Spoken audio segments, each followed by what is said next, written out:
Place maintenant à l'invité d'Au cœur de l'info. Notre invité ce soir a été l'un des plus proches, voire plus intimes collaborateurs de 4 présidents français.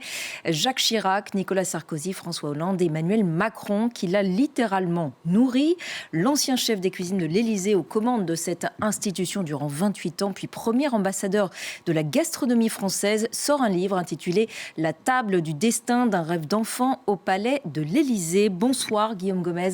Merci beaucoup d'avoir accepté ce soir notre invitation sur France 24. Alors ce livre dont je donnais le titre à l'instant est celui d'un parcours exceptionnel, un rêve de gosse. Vous dites que rien ne prédestinait à une telle carrière et vous dites c'est moi le gosse du 9-3, ou du 93, fils de brocanteur qui trimait dur jour et nuit qu'un président appelle ambassadeur. Est-ce que Guillaume Gomez, enfant ou adolescent, se prédestinait à une telle carrière ? Bonsoir, merci déjà de m'avoir invité et de me recevoir. Non, bien sûr que non. Enfant, on a des rêves d'enfant. Je ne savais pas ce qu'était un ambassadeur, je ne savais même pas ce qu'était l'Élysée. Et quand j'ai eu l'envie de commencer la cuisine très tôt, je me destinais juste à faire à manger, comme un enfant qui se rêve cuisinier. Donc non, rien ne me prédestinait à être chef de cuisine, ensuite chef de cuisine de l'Élysée, ambassadeur pour la gastronomie. Vous arrivez donc à l'Élysée à l'âge de 18 ans, c'est extrêmement jeune, et c'était durant votre service militaire, Oui. si je ne me trompe pas. C'est Jacques Chirac qui est alors président. Comment est-ce que vous atterrissez à l'Élysée ? Déjà de la chance, ensuite un petit coup de piston quand même, et vous l'avez dit, c'est pour faire mon service national. Je travaille à l'époque dans un restaurant étoilé Michelin, chez Jacques Le Divellec, aux Invalides. La fameuse photo de François Mitterrand avec Mazarine est sortie de chez Le Divellec. Jacques Le Divellec connaît bien l'Élysée, et donc il me propose pour faire mon service militaire, lorsque je reçois ma lettre de convocation pour le service militaire, de me placer soit à Matignon, soit à l'Élysée. Et donc je choisis l'Élysée, je dois y rester 1 an pour mon service militaire, et j'y suis resté plus de 25 ans. Qu'est-ce que vous ressentez à cet âge-là ? Beaucoup de fierté déjà, on est forcément ébahi par un tel lieu. Il faut se remettre dans cette époque, il y a près de 30 ans maintenant, pas de réseaux sociaux, très peu de communication sur l'Élysée. On ne connaît pas les cuisines de l'Élysée, il n'y a jamais eu de reportage, on les voit très 600 peu. mètres carrés ? 600 mètres carrés en sous-sol, mais avec une très belle hauteur sous plafond, de la lumière du jour. Donc on est déjà étonné, bien sûr, et émerveillé par le lieu en lui-même, historique. Et ensuite, je rencontre les chefs qui seront mes chefs plus tard. Et ensuite, pour Des certains de mes mentors aussi. Bien sûr, Joël Normand, On rappelle meilleur que vous êtes ouvrier de France. orphelin quelques années plus tard, à l'âge de 22 ans, ce qui est là aussi extrêmement jeune. Certaines rencontres vous ont aidé ? Oui, j'ai eu beaucoup de chance dans ma vie, puisque j'ai à chaque fois rencontré des personnes qui, tout au long de ma vie, de mon parcours, de ma carrière, encore aujourd'hui, me font confiance, m'aident et me font progresser. Donc, bien évidemment, dans les cuisines de l'Élysée aussi, j'y suis resté plus de la moitié de ma vie. Et vous êtes le plus jeune MOF, donc meilleur ouvrier de France de votre catégorie, donc cuisine à l'âge de 25 ans. On va d'ailleurs visionner une photo de vous avec le président Jacques Chirac. C'est d'ailleurs votre choix de carte blanche, une tradition dans Au cœur de l'info. Le président Chirac qui donc vous remet votre médaille, c'est ça ? C'est une distinction en fait ? C'est une distinction, MOF. C'est un concours. Voilà, une photo qui était très importante pour vous. Oui, parce que la revisionner. C'est bien sûr un moment important.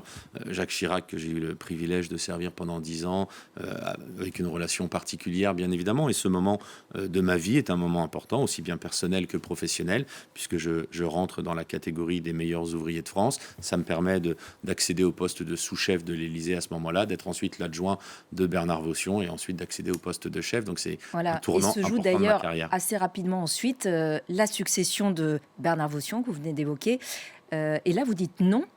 Non, alors Jacques Chirac. C'est à la succession de Joël Normand, puisque la temporalité fait que je passe meilleur ouvrier de France en janvier 2004 et Joël Normand part en décembre 2004 en retraite. Je suis numéro 3 des cuisines, il y a un numéro 2 qui est là, Bernard Vaution, qui doit passer numéro 1, mais des âmes bien intentionnées avaient soufflé d'autres noms au président Chirac et je dis non lorsque le président Chirac me propose le poste en effet de chef de cuisine à ce moment-là. Je n'ai que 25 ans, il faut savoir raison garder. J'étais très fier et très heureux d'être l'adjoint de Bernard Vaution pendant près de 10 ans et ensuite accéder au poste de numéro 1 qui me revenait.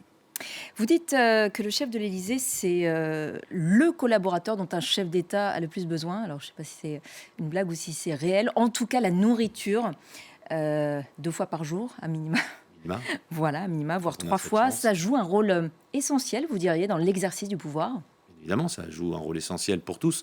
On découvre le mot de souveraineté alimentaire depuis quelques années, mais à quel moment l'a-t-on oublié? Puisqu'après respirer, c'est notre besoin le plus vital. Donc on a tous besoin de s'alimenter, et le chef de l'Élysée est en effet l'un des plus proches collaborateurs du président, parce que le président a besoin de ses conseillers, de ses aides de camp, de son état-major, mais il a besoin de son chef de cuisine au moins 2 fois par jour. Et se noue une relation personnelle, vous l'avez dit, avec les présidents, avec leurs épouses aussi, même si on imagine qu'une certaine discrétion est attendue dans certains... Oui, il y a des relations qui se créent, bien évidemment, puisque quand vous les côtoyez tous les jours, aussi bien dans la partie officielle que dans la partie privée, ce qui est assez rare d'ailleurs dans le cadre d'un ministère ou de l'Élysée. Souvent, il y a des personnels politiques ou techniques qui sont là pour la partie politique, le quotidien, et pour la partie personnelle, il y a déjà beaucoup moins de monde, et les cuisines font partie, comme l'intendance, comme le service privé, font partie des gens qui tournent autour du président. Et c'est vrai qu'il y a un lien fort avec l'alimentation et la gastronomie, avec les 4 présidents que j'ai pu servir, tout simplement parce qu'à travers le chef de cuisine, à travers la cuisine et les plats qui sont servis à l'Élysée, c'est un rapport direct avec les Françaises, les Français, et celles et ceux qui font notre alimentation, nos producteurs, nos agriculteurs, nos artisans, nos distributeurs, et au final, nos consommateurs. Et donc, ces 4 présidents, chacun, on l'imagine, a ses goûts, ses préférences. Est-ce que vous pouvez nous dévoiler quelques anecdotes sur les préférences de chacun? Il y en a beaucoup. J'en révèle quelques-unes dans le livre que je vous invite bien sûr à lire. Mais c'est vrai que chaque président était différent parce que des hommes différents, d'âges différents, de générations différentes également et d'une époque même différente. Il s'est passé près de 30 ans entre le premier jour à l'Élysée sous Jacques Chirac et mon départ avec Emmanuel Macron. Et bien évidemment, alors des anecdotes, il y en a énormément. Mais on révèle jamais les plats des présidents, mais des anecdotes sur des services, sur des plats, sur des aventures. Il s'en est passé, vous savez, quand vous avez la chance d'être au cœur de cette histoire, il se passe beaucoup de choses. Des anecdotes peut-être avec Jacques Chirac, je crois, qui passait assez souvent une tête en cuisine. Alors, non, enfin, il s'intéressait énormément à la cuisine, il aimait ça. Après, le président, il faut savoir que dans l'espace Élysée, dans la maison Élysée, qui est très grande, les cuisines ne sont pas à côté. Donc, c'est le chef qui est à disposition du président. À la fin de chaque repas, si le président souhaite nous voir, on peut le voir. Mais on avait quotidiennement, en effet, un rendez-vous avec Jacques Chirac, soit juste avant le repas, soit juste après, pour nous remercier ou pour tout simplement nous dire « j'ai préféré ceci que cela » et qu'on le sache pour la suite. Et des anecdotes peut-être avec Bernadette Chirac? Oui, alors je raconte une dans le livre qui m'a valu une petite remontrance de la part de Bernadette Chirac, qui m'appelle un dimanche après-midi à la fin d'un déjeuner pour voir les menus de la semaine. Et au moment où je monte dans la salle à manger, qui était la bibliothèque, la fameuse bibliothèque où on voit la photo officielle du président Chirac d'ailleurs, qui était aménagée en salle à manger pour la famille, madame est en train de voir avec moi les menus et le président Chirac est juste à côté sur le canapé en train d'écouter et de regarder la télé avec les guignols de l'info à l'époque qui passent en boucle et avec un son assez fort, et on entend un sketch, hilar bien évidemment, et on entend un sketch sur Bernadette Chirac. Et moi, j'ai face à moi Bernadette Chirac qui me parle et qui voit que je retiens et un rire et mes larmes et me dit « ça vous fait rire ?» Et je lui explique que c'est plutôt la situation qui me fait rire. Et c'est vrai que j'ai eu un peu de mal à me remettre de ça. Mais bon, très rapidement, elle m'a fait comprendre qu'il fallait vite passer à autre chose. Est-ce que vous sentez une différence entre, par exemple, cette époque et notre époque, avec peut-être des présidents un peu plus sportifs, qui font un peu plus attention à leur ligne, ou en tout cas... On a eu dès Nicolas Sarkozy un président sportif. Bien évidemment, les époques changent, les temps changent, la cuisine évolue.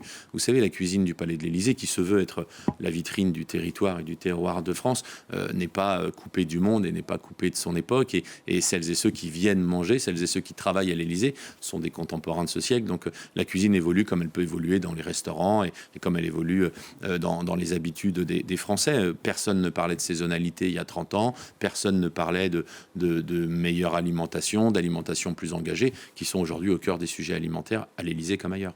Alors c'est notamment durant les réceptions officielles que la pression monte. Comment ça se prépare un repas officiel ? Ça se prépare, c'est somme toute assez facilement quand même. C'est-à-dire, bien évidemment, il y a une pression, mais ce n'est pas l'exercice le plus compliqué pour un chef de cuisine à l'Élysée, puisque tout est prévu, tout est encadré. Il y a un service du protocole avec le ministère des Affaires étrangères qui nous donne ce que nous, on appelle des interdits alimentaires, qu'ils soient d'ordre religieux, vous adaptez ou de goût. aux invités. Évidemment, on s'adapte aux invités, au goût qui sont les leurs. Ça vous est transmis par leur... Le service du protocole, comme lorsque nous, le président, se déplace à l'international et à l'étranger, ou nos ministres, le service du protocole transmet les interdits alimentaires. Après, grâce à Gilles Bragard, qui a fondé le Club des chefs en 1977, nous sommes en lien avec les chefs de cuisine de la plupart des chefs d'État de la planète. Donc on peut savoir aussi qu'est-ce qui peut faire plaisir, s'il y a justement un petit plus à mettre, et on fait en sorte de faire que tout se passe bien et que la personne qui soit reçue à l'Élysée est donc reçue par la France. Alors, est-ce que vous pouvez nous dévoiler peut-être quelques petites préférences de chefs d'État et de gouvernement étrangers, peut-être de rois et reines que vous avez pu servir? Je le dis à plusieurs reprises dans le livre, mais c'est vrai que lorsque on a eu la chance et le privilège de recevoir la reine d'Angleterre, François Hollande l'avait dit, la reine d'Angleterre n'est pas un chef d'État comme les autres. Elle est venue de René Coty jusqu'à Emmanuel Macron en visite très souvent en France, et j'ai eu la chance de lui faire plusieurs fois manger. Donc c'est une rencontre qui vous marque, et j'ai eu la chance aussi d'être reçu à Buckingham Palace, une fois de plus grâce au Club des chefs des chefs. Donc ce sont en effet des chefs d'État qui durent et qui marquent un petit peu plus. Pour mon histoire personnelle, ma rencontre avec le roi d'Espagne fut aussi un moment important, et peut-être, si je dois citer un des chefs d'État qui est le plus gourmand et qui s'y connaît vraiment en gastronomie, c'est le prince Albert, et à chaque fois c'est un vrai plaisir. Alors qu'est-ce qu'il préfère? Un vrai plaisir de le faire manger. C'est pas à moi de vous dire ce qu'il préfère, il est très souvent devant un micro, posez-lui la question. Des menus peut-être dont vous avez été particulièrement fiers? Ou des moments forts dont vous vous souviendrez? Il y en a beaucoup, parce que j'ai eu aussi l'opportunité de donner ma collection de menus à la Bibliothèque nationale de France pour que tout le monde puisse y accéder, notamment les chercheurs. On avait beaucoup de questionnements sur les menus. Et c'est vrai que la photo d'un menu est la photo d'un moment. Donc c'était important de voir l'évolution de tout ça. Et peut-être dans tous les repas que j'ai pu servir lors de ma carrière à l'Élysée, ceux qui ont été le plus forts et le plus marquants ne sont pas les grands dîners de gala comme on pourrait le penser, mais des moments privilégiés, importants, très forts. Et notamment, je pense au Noël des troupes que l'on a servi lors des déplacements du président de la République. Je l'ai accompagné 4 fois. Dans le Sahel? Dans le Sahel ou ailleurs. Il y a eu le Tchad, il y a eu la Côte d'Ivoire, il y a eu plusieurs dîners. Et c'est vrai que ce sont des moments importants, parce qu'on nourrit nos militaires, on nourrit nos troupes qui sont engagées, qui pour la plupart sont quand même très jeunes, hormis nos forces spéciales, mangent des rations de combat depuis des semaines, voire des mois. Et là, on arrive avec toute la marchandise pour leur confectionner un repas festif de Noël en période de fête. Ils sont loin de leur famille. Donc c'est un moment important et assez intense, et on se dit, on sait pourquoi on fait ce métier. Et des visites d'État peut-être qui vous ont donné du fil à retordre? Non, pas forcément du fil à retordre. Après, il y a eu des visites à l'étranger. Vous savez, le plus compliqué pour un cuisinier, c'est lorsqu'il sort de sa zone de confort. Donc, lorsqu'on est dans nos cuisines à l'Élysée, avec nos fournisseurs, avec la brigade, avec tout le matériel, même s'il y a des imprévus et des impondérables, on arrive à y répondre. Là où c'est le plus compliqué, c'est lorsqu'on est en déplacement avec le président, avec le chef de l'État, aussi bien sur le territoire national qu'à l'international. Et là, oui, il m'est arrivé, alors plein d'anecdotes, j'en raconte quelques-unes dans le livre, où, à Ferney-Voltaire, on doit faire dans le jardin du philosophe un repas, et les services qui décident de faire le repas se rendent compte très rapidement en fait qu'il n'y a pas de cuisine, surtout quand je pose la question. C'est-à-dire que c'est assez loin, et donc on aménage une cuisine de campagne dans la forêt. Assez rapidement, puisque c'était quelques jours avant, c'était peut-être 15 jours avant, donc c'est fait assez rapidement. Le seul problème, c'est que lorsqu'on avait fait le voyage préparatoire pour confectionner tout ça, il faisait très beau. Lorsqu'on arrive, il tombe des cordes, et la cuisine est dans la boue, et on doit faire en sorte d'envoyer, et c'est vrai que c'est assez compliqué. Il m'est arrivé aussi de cuisiner dans la chambre du président lorsqu'on est en déplacement dans un hôtel. La suite où il doit déjeuner ou dîner avec ses collaborateurs n'est pas équipée d'une cuisine, et là vous devez réaliser quelque chose, et vous faites en sorte que tout se passe bien. Mais en déplacement, du coup, vous êtes en équipe réduite, j'imagine? En équipe très réduite. Très souvent, le chef est seul ou avec une toute petite équipe en fonction de ce qu'il y a à faire, et on vient en appui souvent des services consulaires ou des ambassades lorsque l'on a des cuisines sur place. Ça dépend où, bien sûr, et la cuisine n'accompagne pas le président dans tous ses déplacements. Et à l'Élysée, ça concerne combien de personnes? L'Élysée, vous savez, moi, de Jacques Chirac à Emmanuel Macron, ça a toujours été en fonction de l'actualité et de l'histoire, entre 92 et 96 000 couverts par an, et la brigade a toujours été entre 20, 25, 30 personnes en fonction des arrivées et des départs. Vous travaillez, vous avez commencé à l'évoquer, avec de nombreux producteurs de qualité, pour beaucoup locaux, tous français, c'est ce que vous nous assurez. C'est aussi une vitrine de ce qui se fait de mieux en France lors de ces réceptions officielles. C'est ça aussi l'objectif, même pour oui, comme je vous l'ai dit, la table de l'Élysée se doit d'être la vitrine du territoire et des savoir-faire français, aussi bien par les arts de la table, par le nappage, par la décoration florale, même la musique, la garde républicaine, tout le décorum et l'apparat qui tourne autour d'une visite d'État se doit de représenter la France et de montrer ce que la France a de meilleur et bien sûr les produits français et les plats français. Et vous savez, on a des producteurs formidables, on a la meilleure agriculture au monde, on a un service d'achat qui fait qu'on peut avoir accès à nos producteurs, à nos agriculteurs sur tout le territoire, dom-tom compris. On n'oublie personne et on fait en sorte de faire tourner justement les approvisionnements et les provenances pour que chaque producteur, chaque département, chaque région puisse se dire un de nos savoir-faire a été servi à la table de l'Élysée. Et parlant justement des producteurs, votre regard peut-être sur le sort des agriculteurs en France. On sait aux conditions de vie extrêmement difficiles, encore aggravées en ce moment par notamment la crise de la dermatose nodulaire. Il y a eu aussi cette polémique autour de l'accord UE-Mercosur. Bref, on en parle beaucoup. Votre regard là-dessus? Je pense que les agriculteurs le savent, enfin les chefs de cuisine, les corporations, tout le monde est auprès d'eux, les Français aussi l'expriment.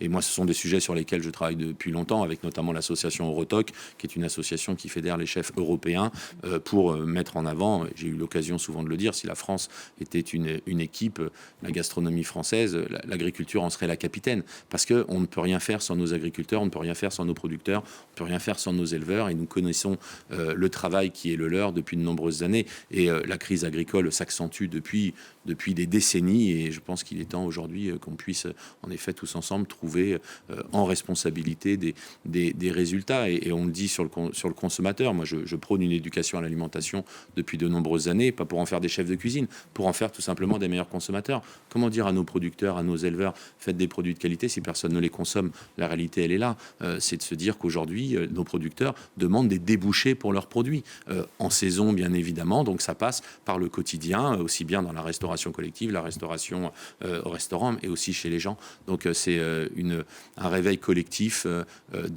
d'écouter, de soutenir celles et ceux qui nous nourrissent, bien évidemment.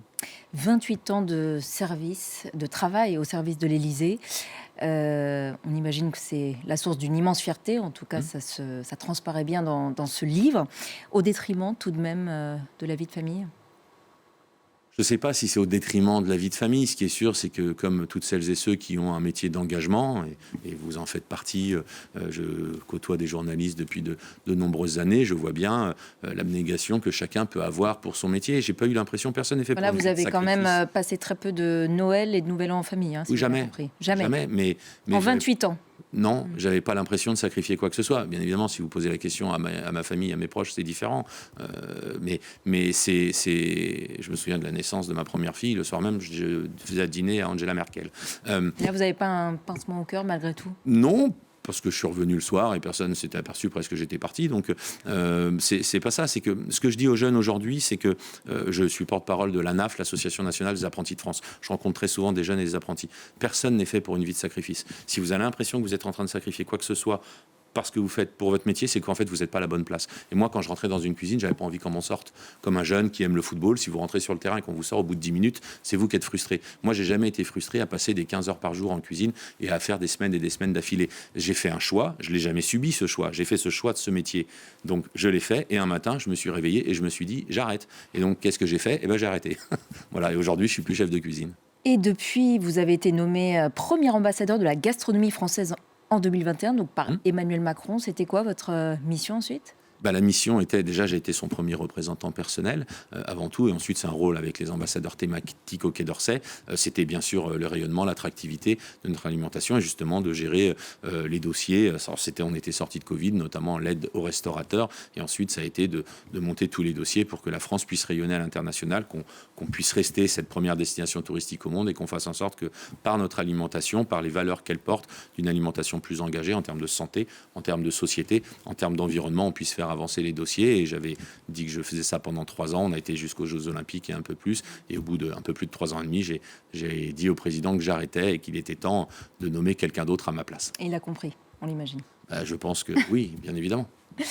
Merci infiniment Guillaume Gomez d'être passé nous voir dans Au cœur de l'info ce soir. Je rappelle donc votre livre, La table du destin d'un rêve d'enfant au palais de l'Élysée. Et je précise d'ailleurs que l'intégralité des droits de ce livre sont reversés donc à des associations caritatives. Merci. Comme tous les livres que j'ai fait d'ailleurs. C'est le 9e et tous les livres sont pour des c'est dit. Merci beaucoup Guillaume Gomez. Cet entretien est à retrouver sur notre site internet et nos réseaux sociaux. Restez avec nous bien sûr sur France 24. Prochain prochain point complet sur l'actualité d'ici une demi-heure. Mais avant cela, j'ai oublié, Le Monde dans tous ses états de Raphaël Kahn, c'est dans 4 minutes environ. Très belle soirée à tous.